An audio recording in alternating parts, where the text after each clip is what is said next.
Saya sedang bersama dengan santri-santri penghafal Quran Pondok Pesantren Tahfiz Quran Az-Zahra.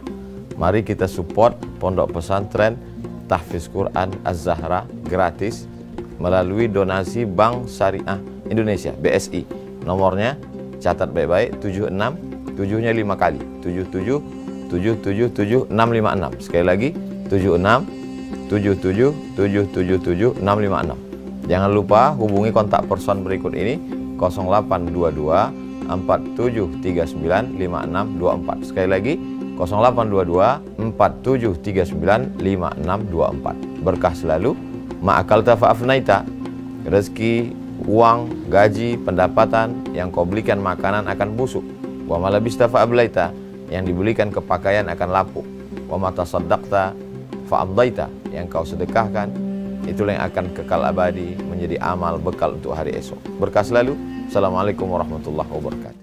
Az-Zahra, nahnu juz'un la yatajazza. Allahu Akbar. Ajaran para alim ulama, sahabat saya, guru kita semua, Al-Mukarram Ustadz Luqmanul Hakim beserta para asatiz yang tak dapat saya sebutkan satu persatu, alim ulama, cerdik pandai, tokoh masyarakat yang besar tak dihimbau gelar, yang kecil tak dapat disebut nama, encik-encik, puan-puan, tuan-tuan, jemputan majelis, insyaallah semuanya dimuliakan Allah Subhanahu wa taala.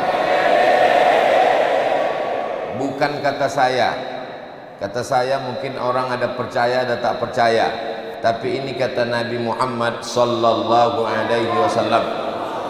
Man shalla subha fi jama'atin, siapa yang salat subuh berjamaah, kana fi zimmatillah, maka dia dalam tanggungan Allah, dalam perlindungan Allah. Maka semua yang sholat subuh ini dalam tanggungan, dalam lindungan Allah Subhanahu wa ta'ala. Man shalla subha fi jama'atin, siapa yang sholat subuh berjamaah, faka'annama shalla laila kullah, dapat pahala macam sholat semalam suntuk, sepanjang malam. Man shalla subha fi jama'atin, siapa yang sholat subuh berjamaah, summa qa'ada yadhkurullah, setelah sholat itu dia tidak balik, dia tidak pulang, dia duduk berzikir mengingat Allah, hatta tatlu asy-syamsu, sampai terbit matahari.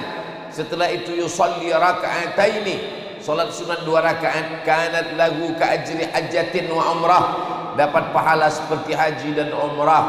Tak bisa setahun sekali, paling tidak seumur hidup sekali, tidak bisa sebulan sekali, paling tidak ada waktu dan kesempatan. Paru-paru yang dititipkan dari Allah dipakai untuk menghirup napas dari Allah, bumi yang dipijak punya Allah, langit yang menjadi naungan pun kuasa Allah. Lillahi ma fis samawati wa ma fil ard, punya Allah Subhanahu wa ta'ala.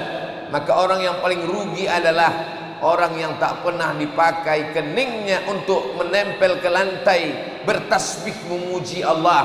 Orang yang tak pernah dipakai hatinya untuk merenung betapa banyak nikmat Allah. Orang yang tak pernah dipakai akalnya untuk berpikir berapa banyak nikmat yang sudah dipakai. Tak seimbang dengan syukur kita. Maka subuh ini kita bersyukur dengan lisan, mengucapkan alhamdulillahi rabbil alamin. Bersyukur dengan badan, melangkahkan kaki, mengayunkan tangan, tegak, ruku, sujud, tasyahud, i'tidal. Ini bersyukur dengan badan. Bersyukur dengan hati, ridha, melawan kantuk. Anak-anak muda yang mestinya begadang, yang mestinya pada hari libur, akhir pekan, weekend, santai di rumah, tapi justru hadir bersama kita. Ada seorang sosiolog muslim bernama Ibnu Khaldun, nama aslinya Abdurrahman Ibnu Khaldun. Kitabnya yang populer, yang masyhur namanya Muqaddimah Ibni Khaldun. Di antara statement ucapan beliau, ar-ra'iyah ala dini mulukihim, rakyat itu ikut agama raja-rajanya. Kalau rajanya baik, insya Allah masyarakatnya ikut menjadi baik. Itulah mengapa negeri kita ini Islam secara menyeluruh, karena memang raja-rajanya itu di Pulau Jawa ada kerajaan Demak, di Pulau Sumatera banyak kerajaan Melayu, dari mulai Melayu Delhi di Medan Sumatera Utara sampai turun ke bawah Melayu Jambi, Melayu Palembang, di Riau ada Kesultanan Siak, sampai pula di Pulau Sulawesi ada kerajaan-kerajaan, di antaranya Sultan Hasanuddin, dan sampailah pula di Pulau Kalimantan dengan beberapa kerajaan Islam yang sangat dibanggakan, di antaranya di Pontianak dengan kesultanan yang sejalan antara adat istiadat dengan agama, sejalan antara kekuasaan politik, karena mereka juga adalah zuriat Nabi Muhammad sallallahu alaihi wasallam. Dan sampailah hari ini kita diberikan, mudah-mudahan sampai hari kiamat diberikan pemimpin yang adil dan amanah insyaallah. Berapa kali saya datang, kadang kita datang ke suatu tempat itu sekali orang ramai. Kenapa? Karena dia cuma mau menengok Ustadz tuh tinggi apa pendek, gemuk apa kurus, hitam apa putih. Nah, itu. Udah itu datang 2-3 kali, hanya tinggal pasukan inti aja lagi. Kalau ditanya masyarakat mana, dia udah tahu dah Ustadz Somad itu ternyata ada di alam nyata gitu. Tapi di Pontianak ini berkali-kali saya datang, jumlah jamaah ini tak surut dan tak berkurang. Saya tengok penuh, entah masjid ini mengecil, wallahu a'lam bishawab. Mudah-mudahan istiqomah lah hendaknya. Tak usah pilih-pilih, tak usah tengok-tengok siapapun yang datang, selama dia ahlu sunnah wal jamaah, selama dia tidak memain-mainkan ayat, memain-mainkan fatwa, maka kita datang, duduk, dengar, diam. Mengantuk-ngantuk dapat pahala. Pahala apa namanya? Pahala mengantuk. Masa mengantuk pula dapat pahala Pak Ustadz?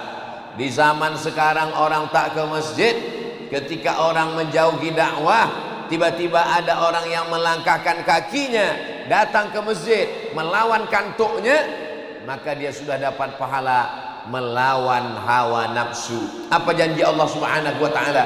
Walladzina jahadu fina, orang yang bermujahadah, berjihad di jalan kami, lanahdiyannahum subulana, kami akan memberikan jalan kepada mereka. Mudah-mudahan semua yang hadir ini termasuk orang yang sudah berjihad melawan kantuknya insyaallah. Tapi baru jihad melawan ngantuk aja. Bagaimana dengan jihad-jihad yang lain? Jim, ha, dal, 3 huruf, ja, ha, da, artinya mengerahkan segenap kemampuan untuk melawan. Mata ini mau ditidurkan, lawan. Kaki ini mau santai duduk-duduk di rumah, lawan. Pikiran ini tak mau diajak untuk memikirkan umat, lawan. Ketika orang melawan atas nama Allah, bismillah, maka pada saat itu Allah memberikan balasan. Karena innallaha la yudhi'u ajral muhsinin, Allah tidak menyia-nyiakan. Nama amalannya jihad, orangnya mujahid. Kalau dia ramai, mujahidin. Inilah dia nama masjid ini. Ini yang hadir ini semuanya mujahidin insyaallah. Amin. Ustadz Abdul Somad kalau ditulis kata jihad di Google, katanya perang. Jihad itu memang perang, melawan Abu Jahal, Abu Lahab dan Abu lainnya. Perang mengerahkan segenap kemampuan. Badannya berdarah, jantungnya sobek, telinganya dipotong, hidungnya digunting. Siapakah dia? Sayyidina Hamzah bin Abdul Muttalib. Siapakah yang membunuhnya? Wahsy, hamba saya berkulit hitam. Kata tuannya, Wahsy, kau bunuh Hamzah, maka kau bebas jadi budak. Wahsy pun mengambil tombaknya, dia tusukkan ke atas tengkuk Sayyidina Hamzah, dia goncang-goncangkan. Dia sendiri yang menceritakan itu. Maka orang yang melawan ini disebut dengan orang yang berjihad. Perbuatannya jihad. Orangnya mujahid, yang punya kuda dengan kudanya, yang punya tombak dengan tombaknya, yang punya baju besi dengan baju besinya. Saat itu orang melawan Abu Jahal, Abu Lahab. Jadi kalau hari ini ada orang mengatakan, saya ini nakal karena hidup di zaman sekarang Pak Ustadz, di zaman internet, banyak website, banyak parabola, banyak TV. Seandainya saya dulu hidup zaman Nabi, pasti saya ini baik Pak Ustadz. Orang macam kau ini kalau hidup zaman Nabi mungkin ikut Abu Jahal, Abu Lahab. La tasubud dahra, jangan caci maki masa, jangan jelek-jelekkan zaman. Zaman dulu zaman sekarang sama saja. Yang berbeda itu adalah orangnya. Kalau dulu baik, insya Allah hidup sekarang pun baik juga. Ada takdir yang bisa dipilih, tapi ada yang tak bisa dipilih. Maka ada Syekh Muhammad Said Ramadan Al-Buti, syahid, meninggal terbunuh di Damaskus, Suriah.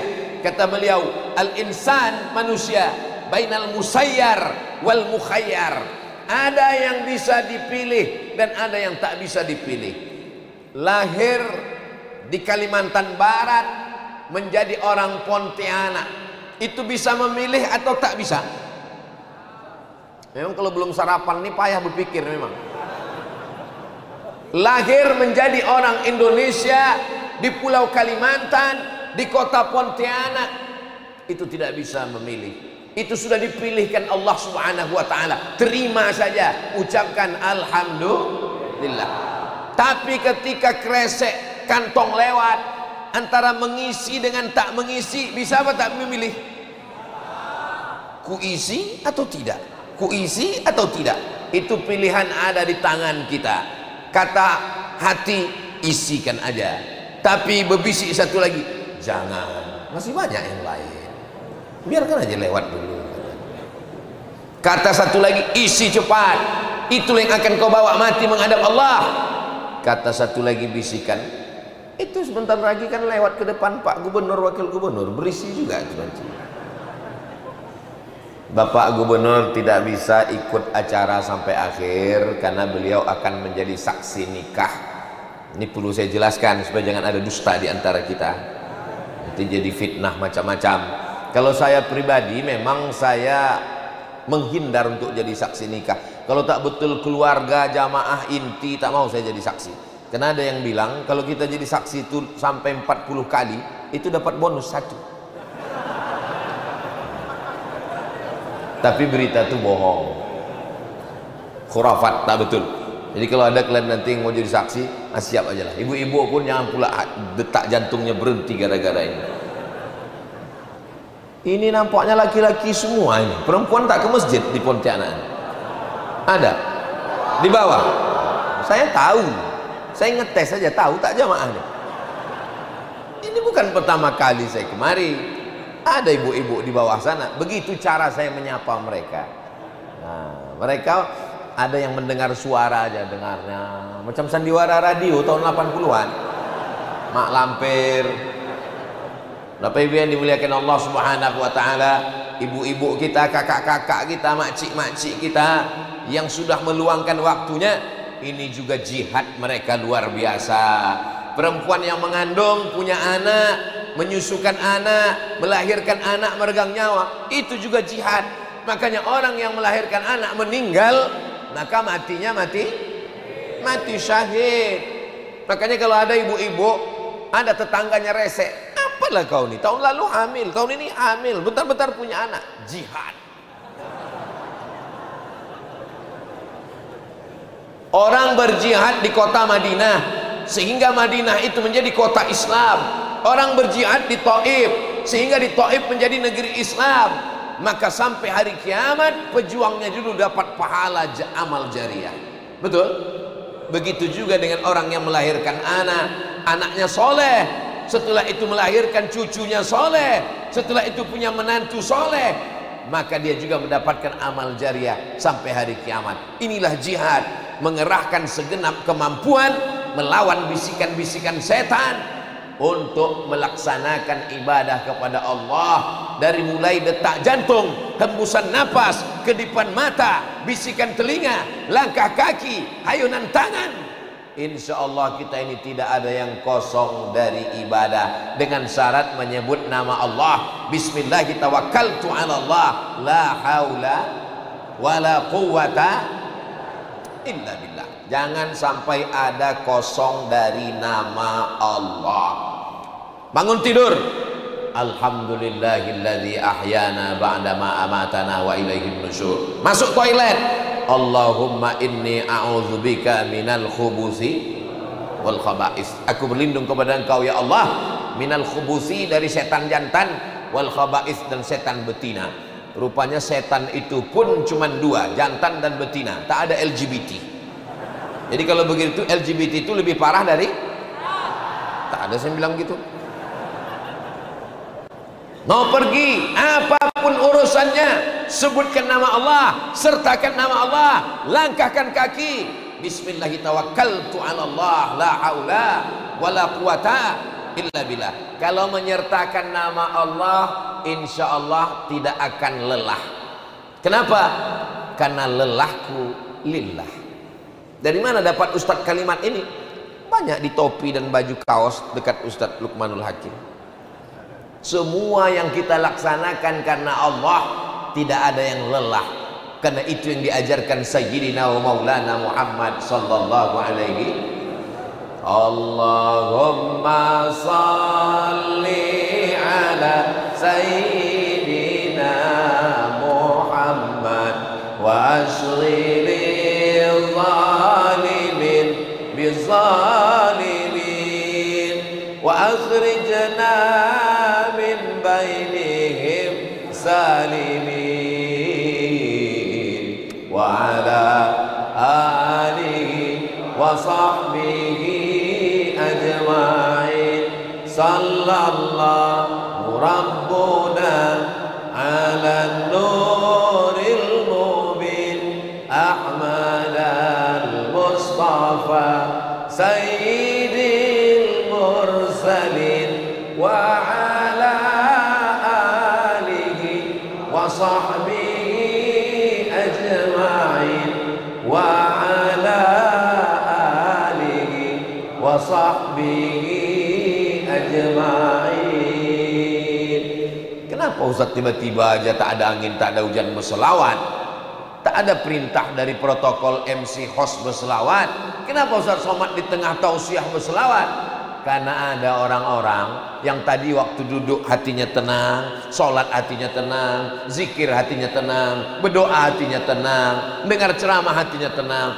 Begitu menengok kantong duit sodakoh itu mulai hatinya bergoncang. Betul. Memang tak salah Ustaz. Ternyata itulah yang ku alami Pak Ustaz. Ala bizikrillahi tatma'innul qulub. Dengan banyak berzikir mengingat Allah, hati menjadi tenang. Betul? Agama ini membawakan ketenangan. Di mana letak tenang? Dalam hati. Apa namanya? Sakinah. Siapa yang menurunkannya? Allah.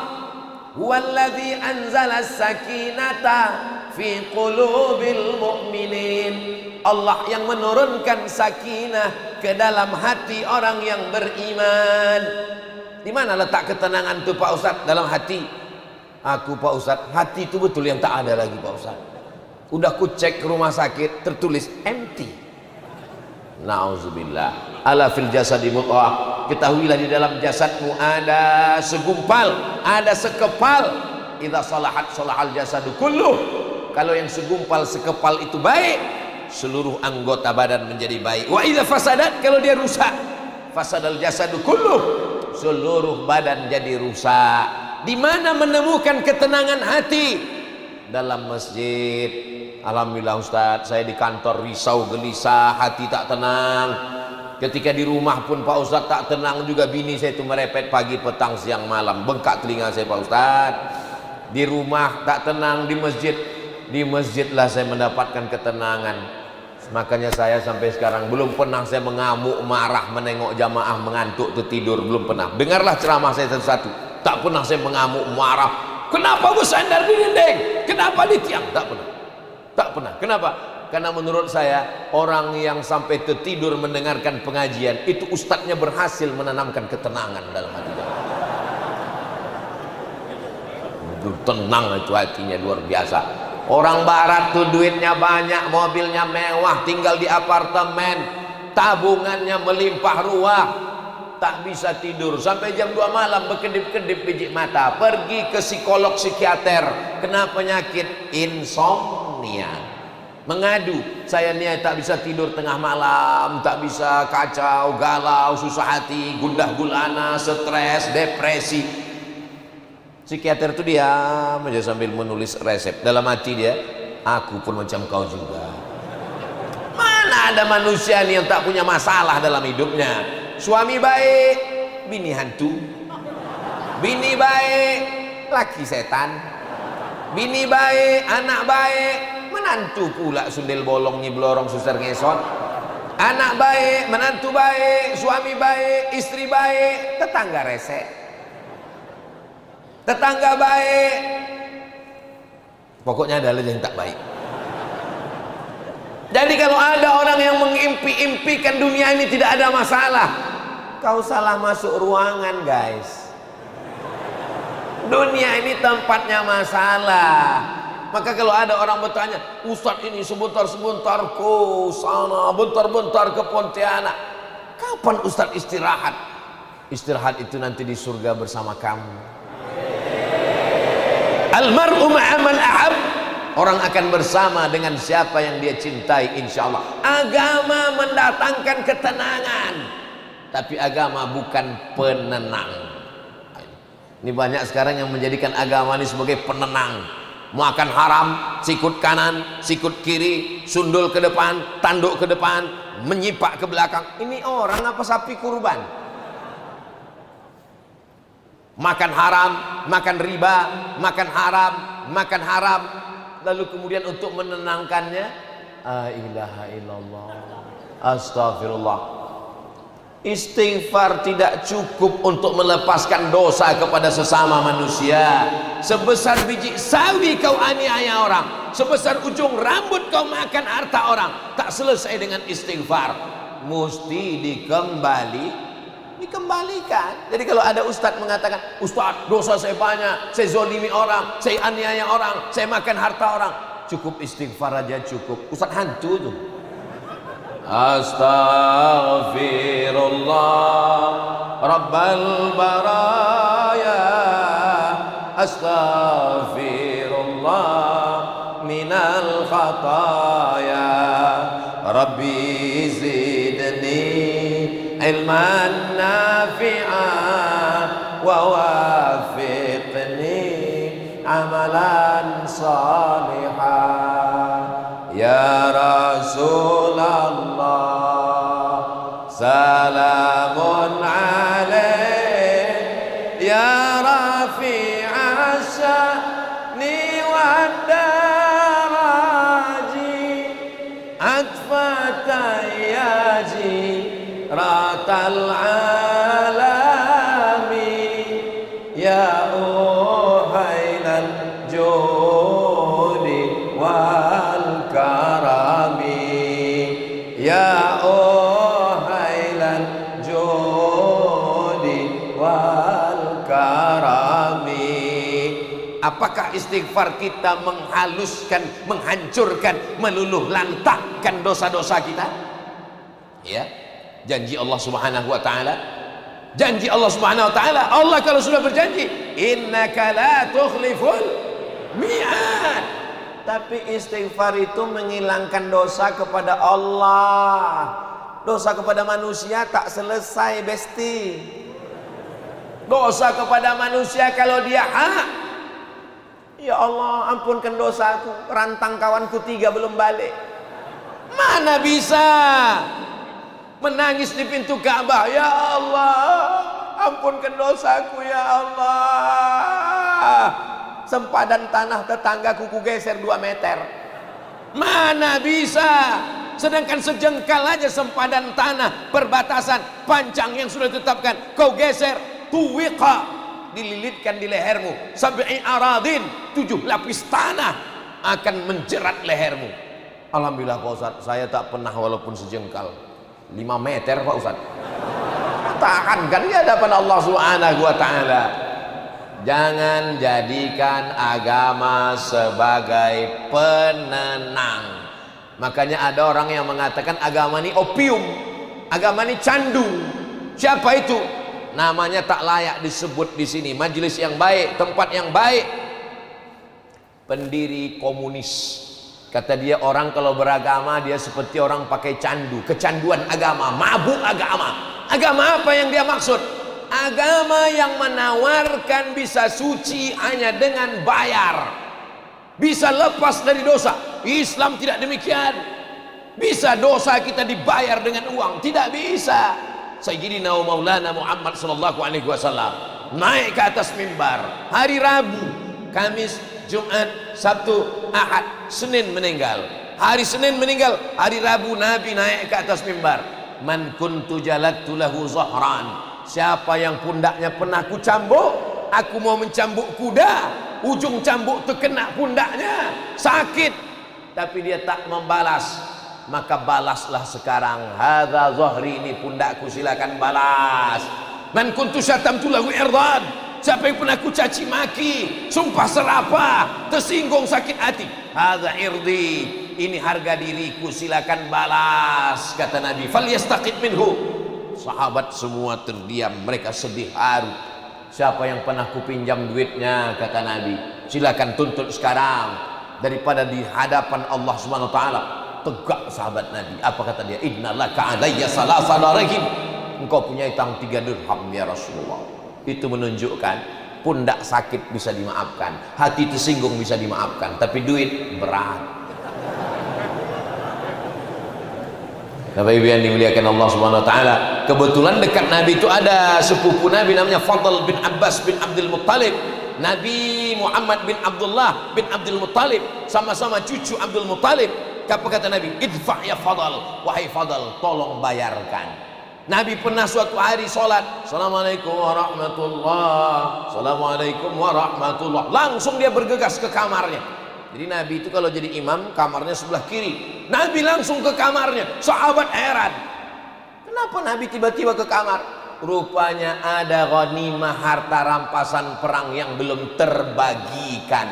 Jangan pernah punya sangkutan dengan manusia, karena akan menjadi berat nanti di hadapan Allah Subhanahu wa taala. Sudah kusampaikan ya Allah, kalau masih juga ada orang sangkutan-sangkutan, nanti saya ditanya Allah, hai Abdul Somad, sudah kau ceramahkan? Saya kalau dengar ceramah Ustaz Somad itu menggelisahkan hati saya aja. Saya senang ceramah itu yang mengatakan semua dosa kita sudah diampuni, tapi saya banyak utang piutang, insya Allah selesai. Tapi saya banyak menganiaya, menzalimi orang, insya Allah Allah maafkan. Sejak kapan kau diangkat Allah jadi juru bicara tunggal, bodoh?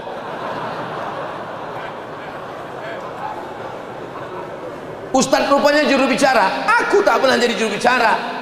Saya membacakan ayat-ayatnya, saya membacakan hadis-hadisnya, apa yang pernah saya dengar dari guru-guru saya dulu, apa yang pernah saya baca dulu, itulah yang kusampaikan. Abdul Somad tak lepas dari silap, lupa dan salah. Abdul Somad pun akan dituntut di hadapan Allah. Berapa banyak hati yang tersinggung, berapa orang yang teraniaya, berapa orang yang terzolimi. Tapi insya Allah, karena kita takut kepada Allah, kalau terkait dengan harta benda duit kita bayar, kalau terkait dengan perasaan minta maaf. Jangan aku, jangan sombong, aku yang berkuasa, aku yang punya harta, aku yang hebat, aku tak perlu minta maaf. Siapa kita? Sedangkan Nabi Muhammad sallallahu alaihi wasallam sayyidul awwalin wal akhirin, sayyidul anbiya wal mursalin, dengan lapang dada meminta maaf. Kau udah minta maaf? Nantilah Pak Ustadz minta maaf. Alah, Idul Fitri kan sebentar lagi. Memang Idul Fitri sebentar lagi, malaikat maut lebih cepat. Kau udah minta maaf? Nantilah Pak Ustadz, udah agak tua sikit, rambut memutih, udah mau pensiun, baru orang lembut hati. Yakin betul dia malaikat maut datang sesudah pensiun. Saudara yang dimuliakan Allah Subhanahu wa taala, jangan gengsi, lepaskan keegoanmu, minta maaf. Apakah Bapak Ibu jamaah hadirin hadirat, Bapak, Abang, Ibu, adik, kakak memaafkan silap salah Abdul Somad? Tak ada yang memaafkan. Saudara yang dimuliakan Allah Subhanahu wa taala, ini juga bagian dari jihad. Kenapa? Melawan ego, melawan hawa nafsu. Untuk apa Ustaz sampaikan ini? Kita sudah sampai di awal Sya'ban. Tak lama lagi nisfu Sya'ban. Nisfu Sya'ban itu insya Allah tanggal 7 Maret, 14 Sya'ban, malam 15. Apa yang terjadi? Ittala Allahu ala jami'i khalqihi lailatan nisfi min Sya'ban. Pada malam nisfu Sya'ban semua diperhatikan Allah. Oh, kalau begitu di malam lain Allah tak memperhatikan? Allah Maha memperhatikan. Tapi khusus di malam nisfu Sya'ban ada perhatian khusus. Fayaghfiru li jami'i khalqihi. Allah mengampunkan semua makhluknya yang berdosa pada malam nisfu Sya'ban. Kecuali dua orang. Yang pertama, musyrik, orang yang mempersekutukan Allah, orang yang masih kedukun, orang yang masih minta mantra macam-macam, orang yang masih menyembah pada berhala, Lata, Uzza, Manat, Hubal, Jibti, Taghut. Apa yang kau sembah? Pokok kayu, batu, lembu, hantu. Sedangkan kita insya Allah tak ada lagi orang Pontianak yang syirik, karena kita bertauhid la ilaha illallah. Maka amal kita malam nisfu Sya'ban diterima dan diampunkan Allah dosa kita insya Allah. Tapi ada satu lagi yang mengkhawatirkan tak diampunkan dosanya malam nisfu Sya'ban. Siapa dia? Musahin, orang yang belum berdamai, belum bisa mendamaikan dengan dirinya. Sebelum kita berdamai dengan orang, kita berdamai dengan diri kita sendiri dulu. Berdua dia berkecamuk di dalam. Kata yang di dalam, maafkan aja. Kata satu lagi berbisik, enak aja maafkan. Orang yang dendam itu menghabiskan energinya banyak sekali. Yang pertama, mukanya mesti di setel cemberut macam jeruk purut, dipijak gajah, ditabrak truk. Sedangkan umat Islam dianjurkan tabassumika fi wajhi akhika shadaqah. Senyummu ke wajah saudaramu adalah sedekah. Ternyata setelah diteliti oleh para pakar-pakar dokter-dokter, untuk membuat wajah senyum cerah dengan mengkerutkan wajah, itu mengkerutkan, mencemberutkan wajah memerlukan energi yang lebih besar. Bayangkan kalau punya musuh 4, depan, belakang, kanan, kiri, cemberut, mengkerut, bekerut, hancurlah muka itu, habis energi. Tapi kita diajarkan untuk memaafkan. Pak Haji, anak Pak Haji dibonceng orang pakai rok pendek, kenapa Pak Haji tak marah? Udah saya maafkan. Itu bukan maaf, itu bodoh. Islam ini tidak menghilangkan marah. Islam ini bukan membuat kita menjadi bodoh. Islam ini menempatkan marah pada tempatnya. Pada saatnya kita marah. Laki-laki punya adik perempuan dibonceng orang tak mahram. Kenapa tiba-tiba Ustadz ingat ini? Ini hari Sabtu. Nanti malam Ahad, anak lajang. Ini udah mulai servis. Masa jalan-jalan mogok di tengah jalan? Knalpot yang sudah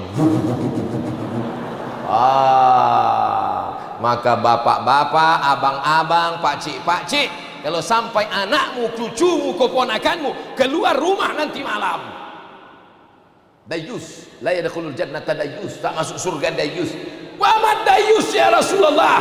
Siapa dayus itu? Alladzi la yagharu ala maharimihi, orang yang tak ada rasa cemburunya.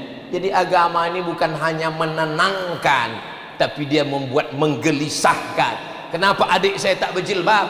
Kenapa anak saya belum pakai baju kurung? Kenapa keponakan saya belum pakai hijab? Menggelisahkan. Tapi gelisahnya karena Allah. Adapun anak muda yang selalu gelisah, waktu sedang di sekolah gelisah nanti gimana kuliah, sudah kuliah gimana kuliah nanti selesai, setelah selesai gimana nanti punya istri, setelah punya istri gimana nanti punya anak. Mau sampai kapan kau begini?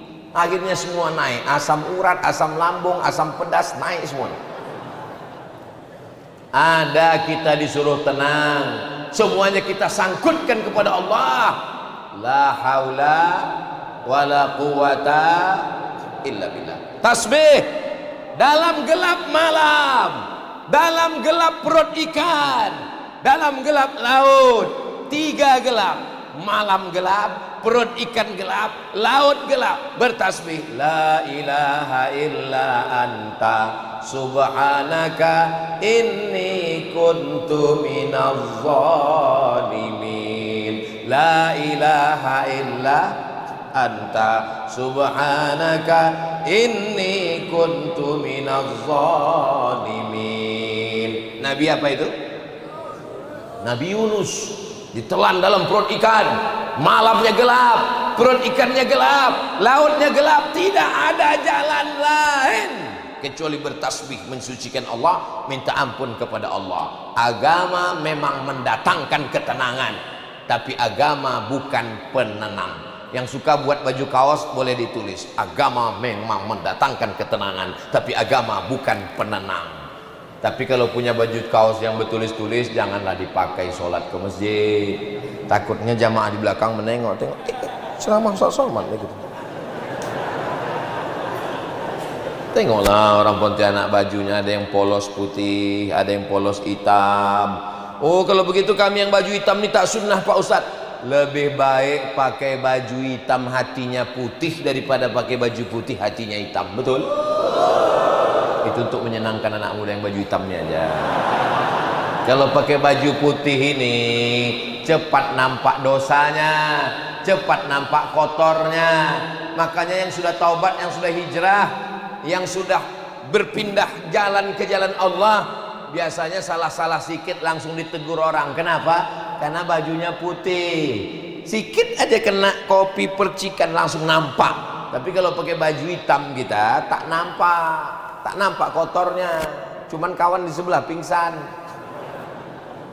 Saudara yang dimuliakan Allah Subhanahu wa taala, agama memang mendatangkan ketenangan, tapi agama bukan penenang, bukan narkoba, bukan candu. Orang yang melawan hawa nafsunya untuk menjalankan agama, nama perbuatannya jihad, orangnya mujahid. Apa kata Allah? Faddalallahu mujahidina 'alal qa'idina darajah. Faddalallahu mujahidina 'alal qa'idina ajran 'azima. Allah melebihkan orang yang berjihad dibandingkan orang yang duduk-duduk, ajran 'azima, dengan pahala yang berlipat ganda amat sangat besar. Kenapa Ustaz menengok ke atas? Itu tulisannya di atas. Tuh. Faddalallahu al-mujahidina 'alal qa'idina ajran 'azima. Oh, itu bacaannya Pak Ustaz. Iya. Aku udah 10 tahun sholat di sini, tak tahu aku itu bacaannya Pak Ustaz. Tak apa-apa, tak salah.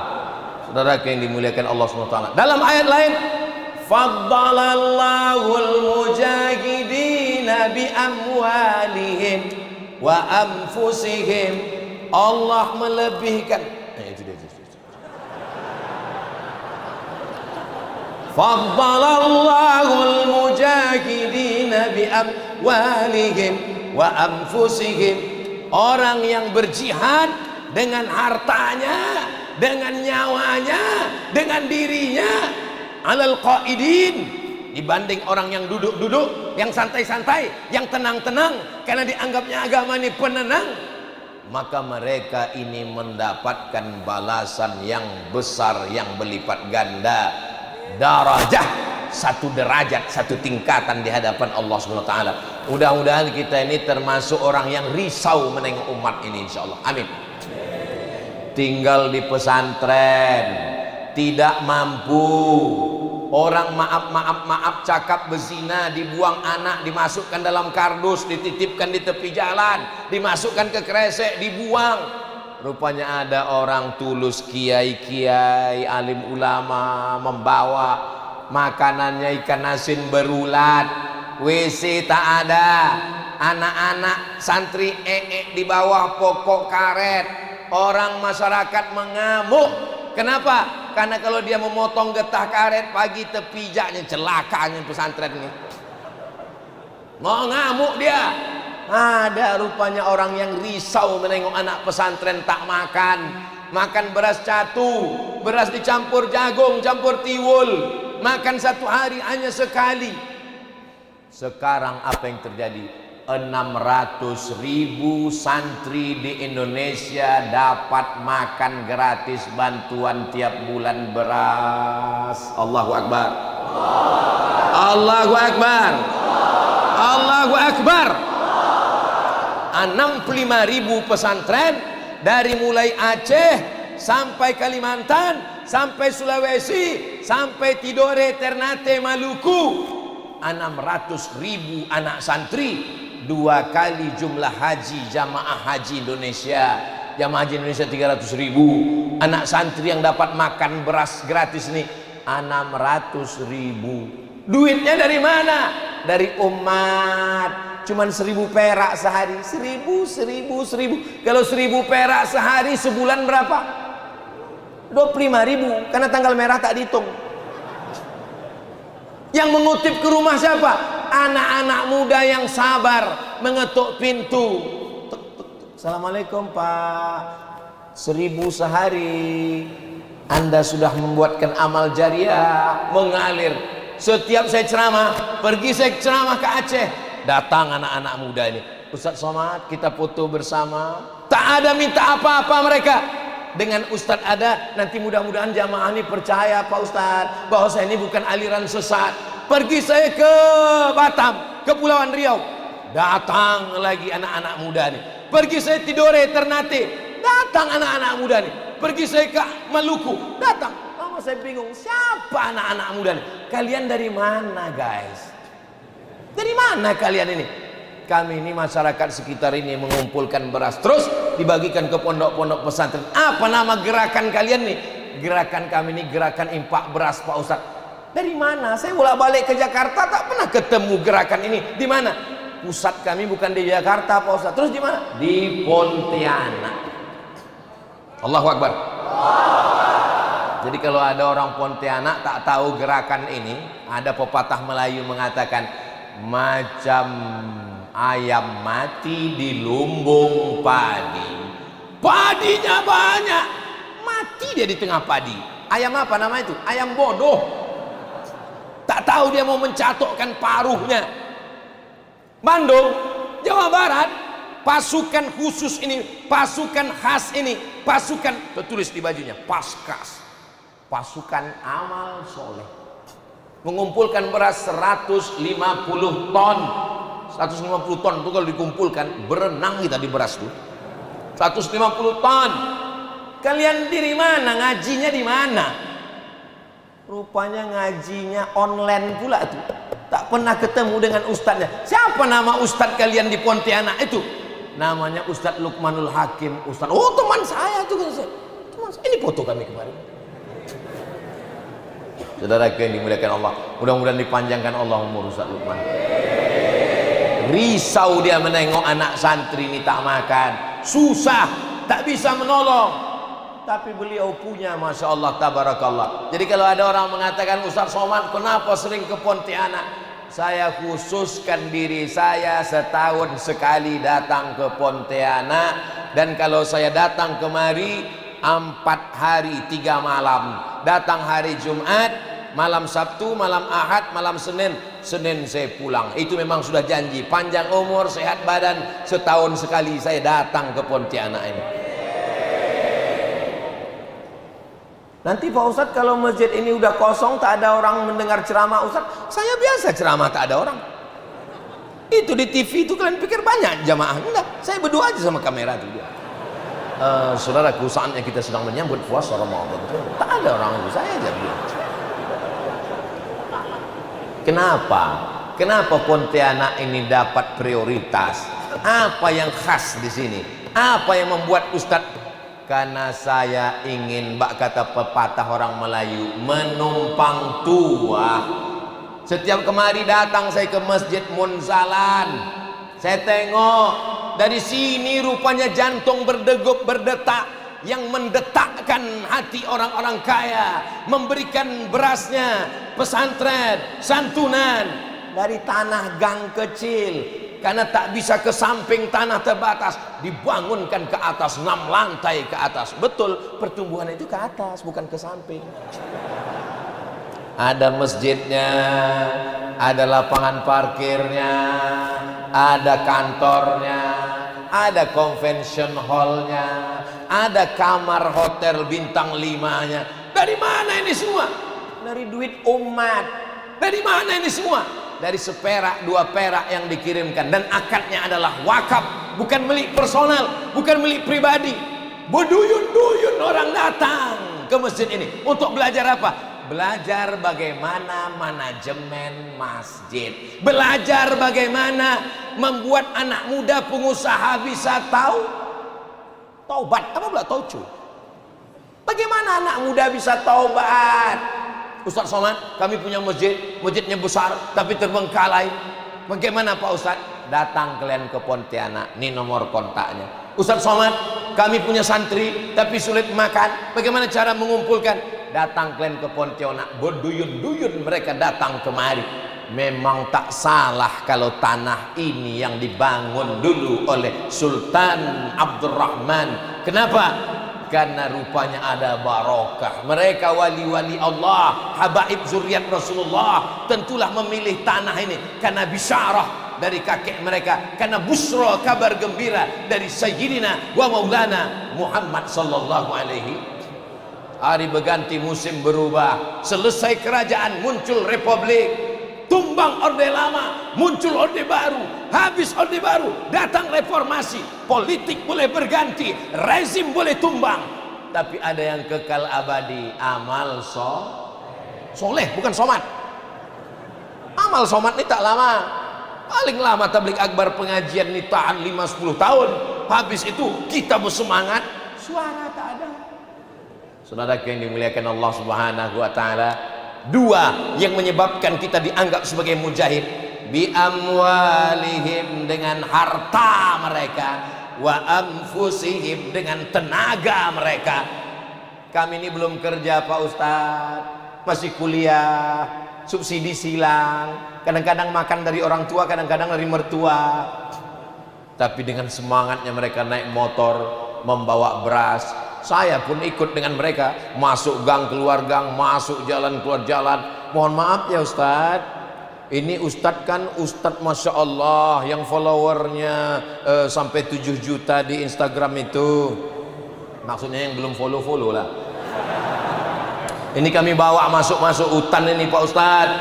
Kami bawa Ustadz ke Teluk Pakedai, kami bawa Ustadz ke Putus Sibau. Mohon maaf nih Pak Ustadz, kata tim Ustadz Lukman nih, saya balas, saya bawa mereka masuk ke hutan Riau, tak ada belampu, kena hujan, berangkat jam 1 siang, jam 2 malam baru sampai, tak makan-makan.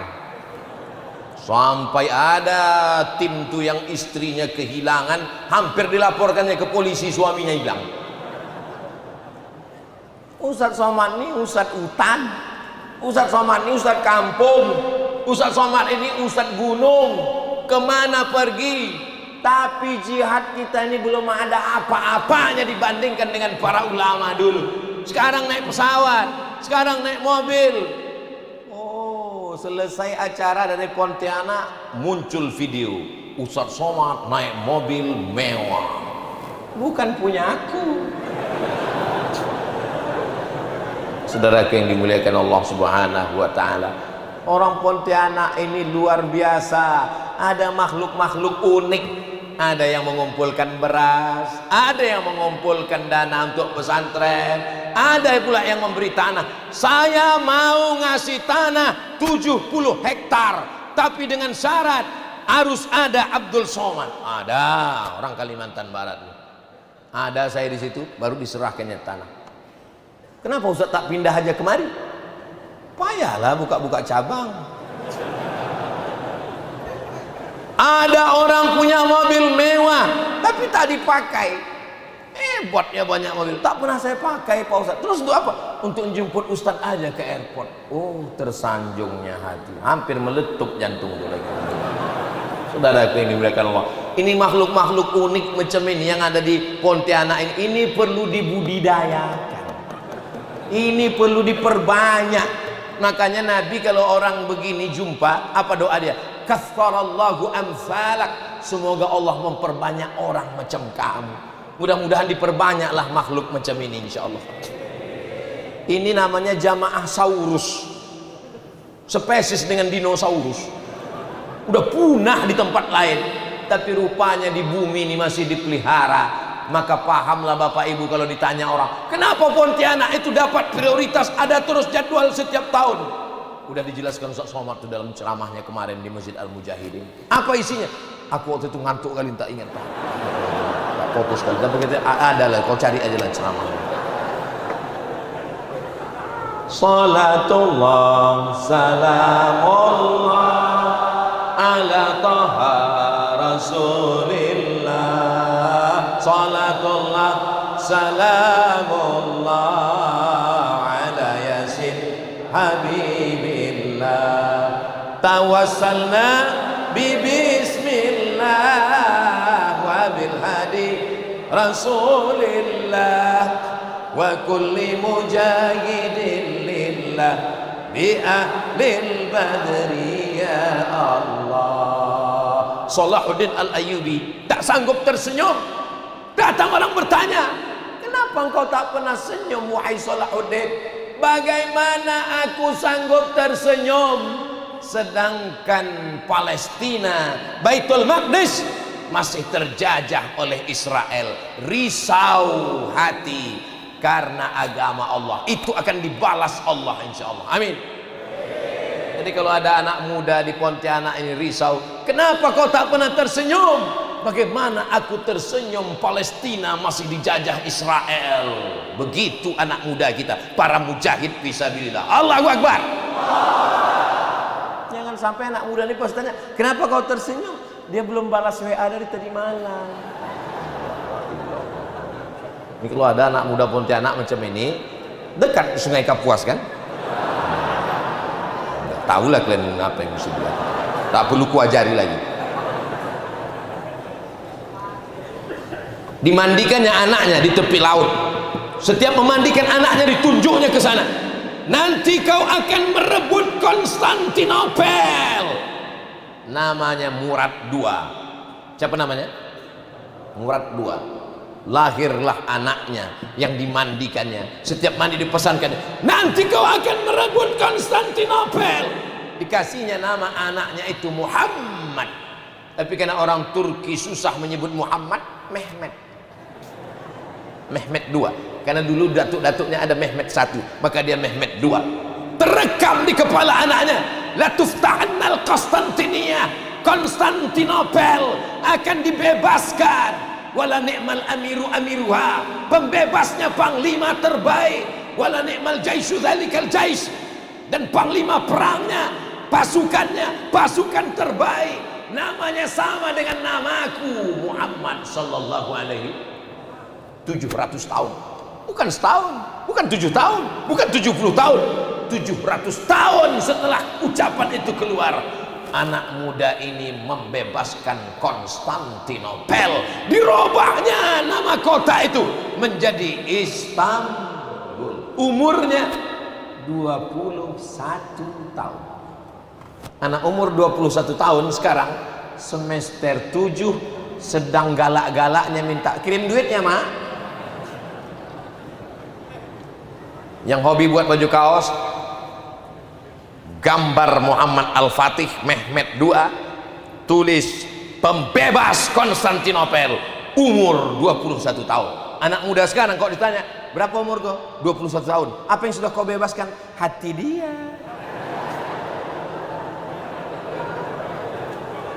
Penakluk Konstantinopel. Saya tidak salah kalau kalian jatuh cinta. Ustaz Somad, gimana nih caranya? Saya ini mahasiswa, saya jatuh cinta sama mahasiswi. Berarti kau sehat. Yang ku khawatirkan tuh kalau kau jatuh cinta sama mahasiswa, berarti kau hombreng. Ya Allah, selamatkan anak muda nih dari LGBT ya Allah. Ini program dunia untuk merusak anak-anak muda kita. Risau, gelisah, tak sabar dengan keadaan umat. Masjid kosong, risau, buat manajemen masjid. Anak pesantren tak makan, risau, buatkan infak beras. Masjid tak terurus, risau. Kerisauan ini bukan menenangkan, karena agama Islam tidak menjadi penenang terhadap perbuatan mungkar. Kuntum khaira ummah, kalian umat yang terbaik. Apa syarat umat terbaik? Ta'muruna bil ma'ruf, ajak orang buat baik. Wa tanhauna 'anil munkar, larang orang buat mungkar. Wa tu'minuna billah, beriman kepada Allah. Kami ini masa lalu, Abdul Somad ini masa lalu. Yang masa depan itu kalian anak-anak muda sekalian, insyaallah. Amin. Lalu bagaimana dengan kami yang tua-tua ini, Pak Ustaz? Saya tidak ada melihat orang tua di sini. Rabun mata Pak Ustaz nih.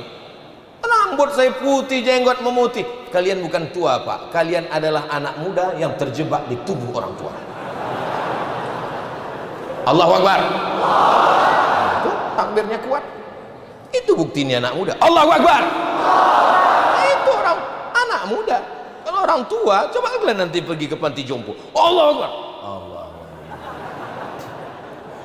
Tadi saya mulai tausiah jam 5.15. Sekarang sudah jam 6.15. 1 jam 60 menit masuk waktu syuruk. Nama sholat sunatnya isyraq. Mudah-mudahan yang selama ini tenang, enjoy, tak ada masalah, keluar dari sini kepalanya penuh dengan masalah, insya Allah. Amin. Kami ini Pak Ustadz datang ke masjid mau mendengar pengajian. Ustadz ini mau menenangkan hati kami. Ternyata Ustadz Somad cuma menambah masalah. Kalau tahu begini tak bagus, aku tak udah datang tadi. Aku dilema mendengar ceramah Ustadz Somad ini. Maksudku tadi dengar ceramah dia ini supaya hilang masalahku. Bertambah pula masalahku sekarang, ya Allah. Serba salah kedatangan Ustadz Somad ini. Mau didatangi bertambah masalah, mau tak datang awak rindu. Ustadznya aja kegeeran. Saudara yang dimuliakan Allah Subhanahu wa taala, risau menengok anak muda tak menutup aurat, maka yang perempuan-perempuan membuat gerakan hijab hijrah. Risau menengok anak muda duduk di kafe-kafe tak tentu arah, akhirnya membuat namanya bincang masalah iman, ngopi, ngobrol perkara iman. Ada orang takut kalau ke pengajian ke masjid. Akhirnya anak-anak muda pun dibuat kafe, datang ke kafe. Assalamualaikum Bapak pemilik kafe. Waalaikumsalam. Boleh kami buat pengajian di sini? Gak boleh buat pengajian. Nyanyi boleh? Kalau gitu kami nyanyi aja Pak. Iya nggak apa-apa nyanyi. Dirobahnya pengajian itu menjadi nyanyi. Walaupun hidup 1000 tahun, kalau Pak pemilik kafe tak sembayang, masuk neraka. Cabut. Boleh pengajian di sini, tapi hanya 1 jam. Bukan kafenya kosong, malah ramai. Rupanya dalam hati anak muda itu merindukan pengajian. Cuman mau masuk masjid takut. Takut anak-anak muda ini masuk ke masjid. Kenapa? Karena ustadz itu pula ceramah neraka. Takut lah orang tuh. Udahlah, kalian anak-anak muda kenapa kalian tak ke masjid? Kami takut Pak Ustadz. Horor semua di masjid itu. Ustadznya horor. Di pintu masjid dipajang pula keranda jenazah. Itu masuk katanya. Alhamdulillah manajemen masjid yang ramah. Saya ke Malaysia itu setahun 2 kali. Di Malaysia itu di depan dipajang ustadz gambar. Hari Senin ustadz ini, hari Selasa ustadz ini. Foto ustadznya senyum semua. Disebutkan ceritanya apa? Nih, tertulis di sini bulat di mimbar. Anda bertanya, ustadz menjawab. Nomor WhatsApp. Ramah. Selesai pengajian makan. Selesai pengajian makan. Selesai pengajian makan. Rupanya setiap masjid ada dapurnya. Tempat kita jamaah datang lapar, cerita neraka. Apa tak kumat? hancur ini. Kerisauan ini. Mudah-mudahan masjid-masjid kita nanti semuanya punya dapur, insya Allah. Masjid-masjid kita itu insya Allah selesai pengajian ada makannya, insya Allah. Pagi ini kabarnya ada sarapan bersama di rumah masing-masing. Subhanallah walhamdulillah wala ilaha illallah wallahu akbar wala haula wala quwwata illa billahil aliyyil azim. Ulang dari sini, tuliskan daftar masalah yang perlu menyusahkan kepalaku. Berapa anak yatim panti jompo yang belum bisa sekolah, berapa janda-janda yang tak makan dalam kurung janda tua. Yang muda jangan kalian pikirkan.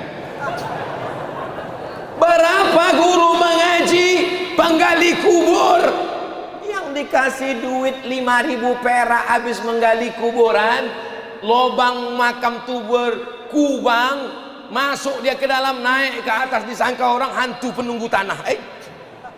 Dikasih duit 5.000 dilempar sama orang yang keluarganya sahibul musibah, kena musibah. Ambil nih Pak, anaknya mau sekolah. Kemana saya mengadu? Saya tak mengadu ke pejabat, saya tak mengadu ke penguasa, saya tak mengadu ke orang kaya. Ke Ustadz Lukman ini juga lah tempat mengadu. Ustadz tolong buatkan program untuk penggali kubur. Sekarang 750 guru mengaji penggali kubur disantuni tiap bulan. Ya Allah, panjangkan umur Ustadz Lukman, ya Allah. Karena kalau tak ada dia, kemana lagi aku mengadu? Takkan kuadukan ke Facebook. Kalau saya ngadu ke Facebook, jamaah sekalian, bagaimana nasib penggali kubur? Datanglah bazar-bazar setan, mampuslah kau situ, kata dia. Ya Allah, lapangkan hati semua jamaah untuk berbuat baik, ya Allah. Ala hazihin niyah wa kulli niyatin salihah. Al-Fatihah. Assalamualaikum warahmatullahi wabarakatuh. Jamaah dimanapun berada, saya sedang bersama dengan santri-santri penghafal Quran Pondok Pesantren Tahfiz Quran Az-Zahra. Mari kita support Pondok Pesantren Tahfiz Quran Az-Zahra gratis melalui donasi Bank Syariah Indonesia (BSI). Nomornya catat baik-baik, 76 7-nya 5 kali, 77 777 656. Sekali lagi 76 77 777 656. Jangan lupa hubungi kontak person berikut ini 0822 4739 5624. Sekali lagi 0822 4739 5624. Berkah selalu, ma'akalta fa'afnaita. Rezeki, uang, gaji, pendapatan yang kau belikan makanan akan busuk. Wa malabista fa'ablaita, yang dibelikan ke pakaian akan lapuk. Wa mata saddaqta fa'amdaita, yang kau sedekahkan itulah yang akan kekal abadi menjadi amal bekal untuk hari esok. Berkah selalu. Assalamualaikum warahmatullahi wabarakatuh. Az-Zahra nahnu juz'un la yatajazza. Allahu akbar. Assalamualaikum.